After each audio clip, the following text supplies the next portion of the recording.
Donc, nous sommes en phase équinoxiale, et comme je le disais dans d'autres vidéos, il s'agit de la confrontation des modèles.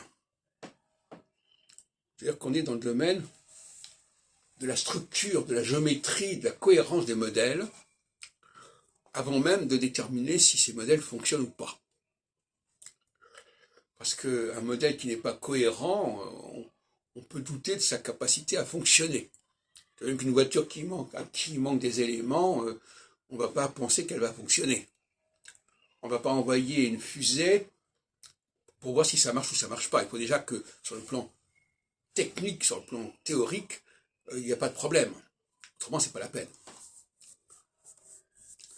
Donc, on est dans un domaine prévisionnel, en quelque sorte, avec la théorie. On peut considérer que si une théorie est bien construite, elle doit fonctionner. Si elle est bien pensée, elle doit fonctionner.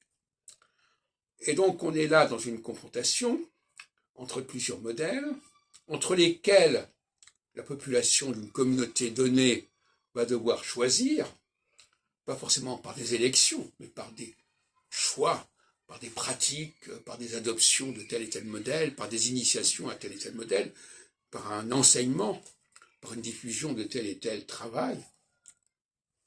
Et on voit qu'en début de phase équinoxiale, il y a normalement différents modèles qui sont en place. Et il va falloir trancher entre ces différents modèles. C'est vrai dans tous les domaines, notamment en astrologie.